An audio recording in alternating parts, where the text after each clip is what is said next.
ایک مسئلہ اور جو درپیش ہے اس وقت وہ یہ ہے کہ اب ظاہری بات ہے کہ ابھی لیڈرشپ جب آپ پڑھتے ہو مسلمانوں کی اس طرح کی اسٹرانگ لیڈرشپ اور آج کی لیڈرشپ کو جب آپ دیکھتے ہو تو انسان پریشان ہوتا ہے کہ یار یہ کیا معاملات ہیں.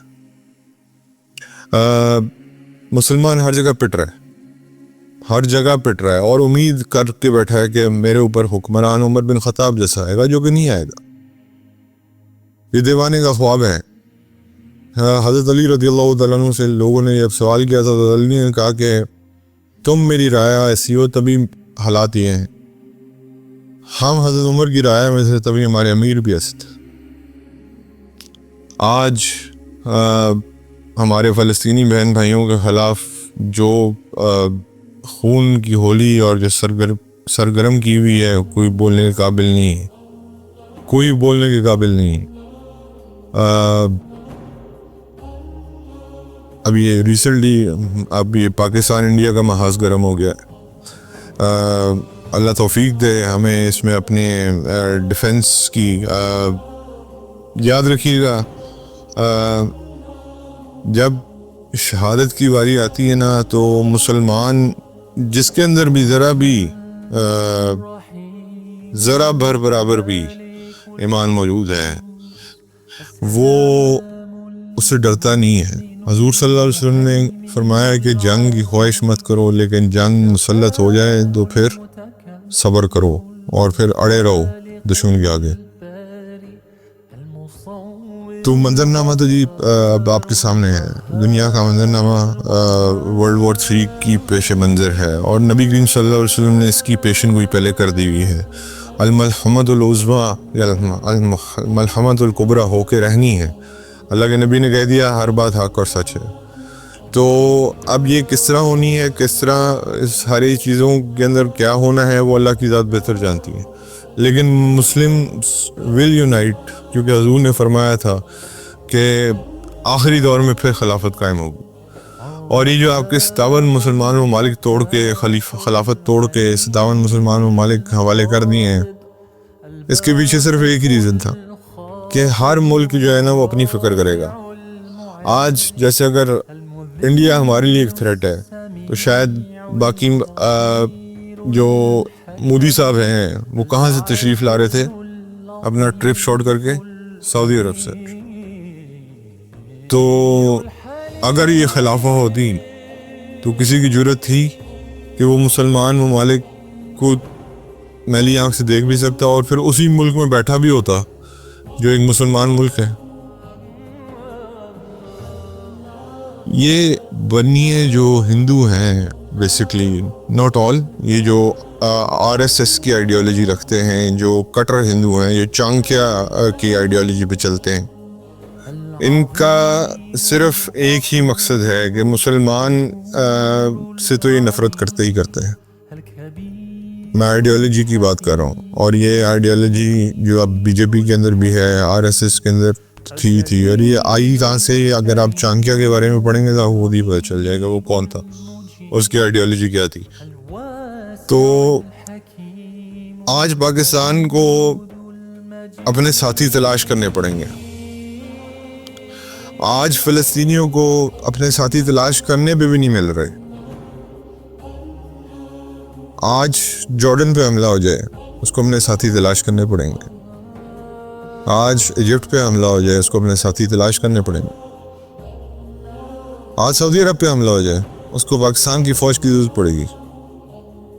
یہ ہے جی دشمن نے جو ہمیں ڈسممبر کیا ہے نا خلافت توڑ کے، اس کے پیچھے صرف ایک مقصد یہ تھا. حضور صلی اللہ علیہ وسلم کی حدیث کا مفہوم یاد رکھیے گا کہ اگر تمہاری پوری زندگی میں تمہارے دل میں جہاد کی خواہش پیدا نہیں ہوئی تو چاہے تم یہودی مرو، چاہے تم نصرانی مرو یا منافق مرو، جو مرضی مرو. تو اگر دشمن للکارتا ہے تو اس میں گھبرانے کی ضرورت نہیں ہوتی. اس میں انشاءاللہ آپ کی فوج تو لڑے گی، لیکن بہت سارے ایسے لوگ آج بھی موجود ہیں جس کی وجہ سے پاکستان کا نظام چل رہا ہے. اور پاکستان کو اللہ تعالیٰ نے ایک ایسی اسٹیٹ بنایا ہے جو جس کی حفاظت بھی آج تک اللہ ہی نہیں کی ہے، ورنہ آپ کو بھی پتہ اور مجھے بھی پتہ ہے کہ اس میں ہم نے کسر کوئی نہیں چھوڑی، واللہ ہی کوئی کسر نہیں چھوڑی اس کو تباہ کرنے میں۔ تو جس فوج کو آج ہم برا بھلا کہتے ہیں، اب جب مشکل وقت آئے گا تو یہی فوج آپ کے لیے لڑے گی، یہی جوان آپ کے لیے شہادت دیں گے، آج دے بھی رہے ہیں۔ اور جنرل ضیاء کی ایک بات کوٹ کر دوں میں، آپ لوگوں میں سے شاید ان سے لوگ اختلاف کرتے ہوں، لیکن میں ان کی اس بات کا بڑا قائل ہوں، اور وہ یہ کہتے تھے کہ پاکستان تو مٹ جائے گا، مسلمان نہیں مٹیں گے، لیکن تمہارا بھارت اگر مٹ گیا تو ہندو ختم ہو جائیں گے۔ تو اس لیے کل کو اگر کوئی بھی معاملہ ہوتا ہے تو میرے بھائی مرنا تو میں نے اور آپ نے ہے، بستر پہ بھی مرنا ہے، یا کہیں راستے میں خدا نخواستہ ایکسیڈنٹ میں مرنا ہے، یا کسی معاذ اللہ ناگہانی موت میں مرنا ہے، اللہ بچائے اس سے۔ اس سے بہتر نہیں ہے کہ شہادت کی موت لے لیجیے، جو حضرت خالد بن ولید رضی اللہ تعالیٰ عنہ کب سے مانگتے رہے لیکن نہیں نصیب ہوئی، کیونکہ اللہ کی تلوار تھے۔ حضور صلی اللہ علیہ وسلم شہادت کی دعا کیا کرتے تھے۔ تو مسلمان کی دنیا تو شروع ہوتی ہے جب وہ موت پاتا ہے، اور اگر وہ شہادت کی موت پا جائے تو وہ پھر کامیاب ہے۔ تو زیادہ سے زیادہ ورسٹ کم ورسٹ سینیریو زندگی میں کیا ہوتا ہے، وہ یہ ہوتا ہے کہ آپ مر جائیں گے، مر جائیں، اور وہ مرنا ہے، وہ لکھا ہوا ہے، وہ ایک دن ہونا ہے۔ You can not deny the fact کہ وہ نہیں ہونا۔ تو کیا ہی اچھا ہو کہ اگر ہم اللہ کے راستے میں چلیں، لڑتے ہوئے نہ بھی مریں، دشمن کے بم سے یا جس سے بھی مر جائیں تو کم از کم اللہ سے یہ امید تو رہے گی کہ شاید اللہ ہمیں بھی شہیدوں میں لکھتے۔ اس لیے آج کا مسلمان جو خوف کھا کے بیٹھا ہے، اس کو یہ خوف کھانے کی ضرورت نہیں ہے، اور جتنی انرجی ہماری ینگ جنریشن میں ہے، اگر اس کو صحیح جگہ استعمال کرے تو اس ملک کی تقدیر کیا، اس ملک کی ہر چیز بدل سکتی ہے۔ میں ایک ریفرنس کوٹ کر دوں، 2001 میں جب انڈین پارلیمنٹ پہ حملہ ہوا، اسی طرح انڈیا نے تماشا کیا اور 10 لاکھ فوج لا کے اس نے پاکستان کے بارڈر پہ کھڑی کر دی۔ 10 لاکھ فوج، کہنے کے لیے ایک نمبر ہے، 1 ملین آرمی اس نے لا کے کھڑی کر دی۔ مشرف کا زمانہ تھا، مشرف تھا تو پھر آپ کو پتہ ہے کہ اس مائنڈ سیٹ کا آدمی کہ انڈیا کو تو آنکھیں دکھاتا تھا، اس نے بھی فوج آگے کر دی۔ تو اب 10 مہینے جو اسٹینڈ آف رہا ہے، 10 مہینے، ایک فوج کی سب سے بڑی شکست کیا ہوتی ہے کہ وہ 10 مہینے ایک جگہ کھڑی رہے اس نیت سے کہ وہ حملہ کرے گی دوسرے ملک پہ اور اس کو واپس جانا پڑے، صرف اس وجہ سے کہ 45 to 50 multi national companies India کو چھوڑ کے چلی گئیں۔ ہمارے پاس تو کھونے کو کچھ ہے ہی نہیں میرے بھائی، ہم تو پہلے ہی بس ڈوبے ہیں، سنم تمہیں بھی لے کے ڈوبیں گے انشاءاللہ۔ تو مطلب کہ انڈینز ڈونٹ ریئلائز اس فیکٹ، لیکن انشاءاللہ ان کو جلد ہو جائے گا۔ کچھ حدیث مبارکہ حضور صلی اللہ علیہ وسلم کی، حضور صلی اللہ علیہ وسلم نے فرمایا میری شفاعت میری امت کے کبیرہ گناہوں والوں کے لیے ہوگی۔ میں نے رسول اللہ صلی اللہ علیہ وسلم کو یہ فرماتے ہوئے سنا، تم لوگ میدان حشر میں پیدل اور سوار لائے جاؤ گے اور اپنے چہروں کے بل گھسیٹ کے لائے جاؤ گے۔ اللہ تعالیٰ جی ہمیں بچائے۔ سورہ رحمان میں آتا ہے کہ جو ماتھے کے بال ہیں نا، اس سے گھسیٹا جائے گا جو اللہ کے مجرم ہوں گے۔ اللہ تعالیٰ ہمیں اس سے بچائے۔ رسول اللہ صلی اللہ علیہ وسلم نے فرمایا اگر میں زندہ رہا تو انشاءاللہ جزیرہ عرب سے یہود اور نصارہ کو نکال کر باہر کر دوں گا۔ اور آج کیا ہو رہا ہے؟ کیا ہو رہا ہے آج؟ یہود کو بسانے کی کوشش ہو رہی۔ حضور صلی اللہ علیہ وسلم کا فرمان بالکل اس کے برعکس ہے۔ نبی کریم صلی اللہ علیہ وسلم نے فرمایا جو شخص غیر آباد زمین جو کسی کی ملکیت میں نہ ہو، یہ یاد رکھیے، آباد کرے اور اس کو آباد کرے تو وہ اسی کی ہو جاتی.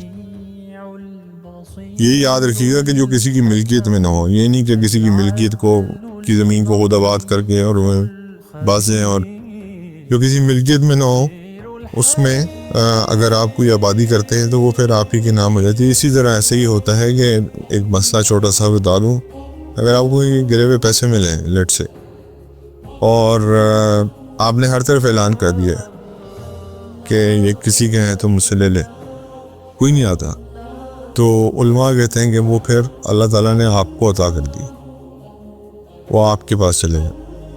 تو اللہ تعالیٰ ہوتا ہے کسی کی ضرورت ہو، کسی کی اکثر ہم سے پیسے گر جاتے ہیں، کہیں کسی کو مل جاتے ہوں گے، تو اللہ تعالیٰ نے کسی کی ضرورت پوری کرنی ہے، اللہ غیب سے کر دیتے. نبی کریم صلی اللہ علیہ وسلم نے فرمایا راستہ 7 ہاتھ چوڑا رکھا کرو، یعنی کہ یہ بھی کہا، جیسے بس عمر فاروق کا ہم پڑھ رہے تھے کہ جو بھی راستہ بناؤ اس کو ایٹ لیسٹ 7 ہاتھ doesn't mean like this, it's یہاں تک، ٹھیک ہے، تو اس کو 7 ہاتھ منیمم راستے کو چوڑائی اللہ کے نبی نے بتائی گی. رسول اللہ صلی اللہ علیہ وسلم نے فرمایا قیامت اس وقت تک قائم نہ ہوگی جب تک روئے زمین پر اللہ کہا جائے گا، یعنی کہ جب تک اللہ کا نام لینے والے موجود ہوں گے قیامت قائم نہیں ہوگی. رسول اللہ صلی اللہ علیہ وسلم نے فرمایا جب میری امت میں تلوار چل پڑے گی تو قیامت تک نہیں رکے گی. سول وار کا آغاز ہو گیا تھا، آپ کو پتہ ہے، اور پھر آج تک نہیں رکا، اور قیامت تک یہ لڑائی چلتی گی، لگتا نہیں ہے رکے گا. نبی کا اور حضور صلی اللہ علیہ وسلم نے کہہ دیا نہیں رکے گا. نبی کریم صلی اللہ علیہ وسلم نے فرمایا ظالم بادشاہ کے سامنے حق کہنا بہتر جہاد ہے. رسول اللہ صلی اللہ علیہ وسلم نے فرمایا اللہ کے ہاتھ اس کی مدد اور نصرت جماعت کے ساتھ ہوتی ہے، یعنی کہ انفرادی نہیں ہوتی، جماعت کے ساتھ ہوتی. ایک آدمی نے کہا اللہ کے رسول اسلام کے احکام و قوانین تو میرے لیے بہت ہیں، کچھ تھوڑی سی چیزیں مجھے بھی بتا دیجیے جن میں مضبوطی سے جمع رہوں. آپ صلی اللہ علیہ وسلم نے فرمایا تمہاری زبان ہر وقت اللہ کی یاد اور ذکر سے تر رہے، یعنی یہی کامیابی ہے. رسول اللہ صلی اللہ علیہ وسلم نے فرمایا میں نے یہ نہیں پسند کرتا کہ کسی انسان کی نقل کروں اور مجھے اتنا اور اتنا مال مل جائے جو آج ہمارا بتیرا بنا ہوا ہے. نبی کریم صلی اللہ علیہ وسلم نے فرمایا جنت میں پانی کا سمندر ہے، شہد کا سمندر ہے، دودھ کا سمندر ہے، شراب کا سمندر ہے، پھر اس کے بعد چھوٹی چھوٹی ان سے نہریں نکلتی.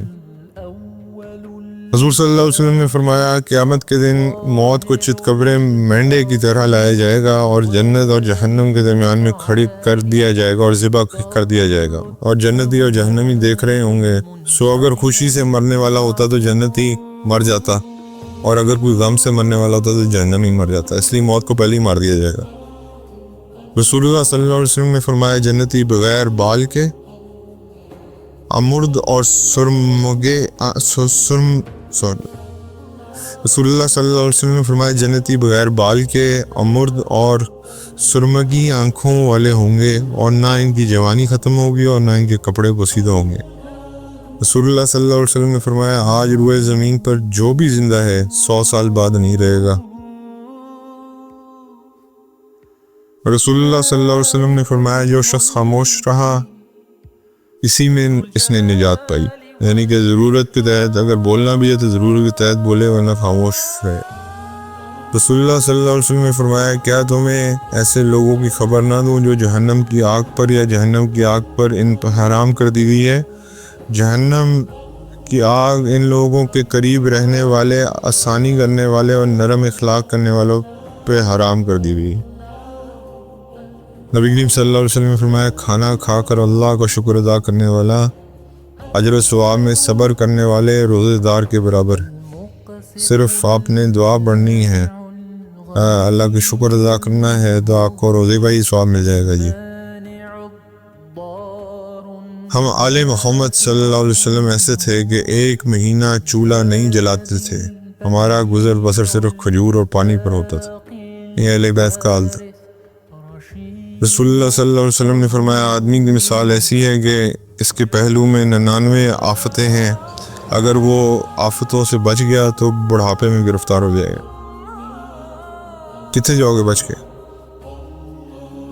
رسول اللہ صلی اللہ علیہ وسلم نے فرمایا بے شک میرے حوض پر آسمان کے تاروں کی تعداد کے برابر پیالے لگے ہوئے ہیں. اللہ تعالیٰ ہمیں نصیب فرما دے. جزاکم اللہ خیر.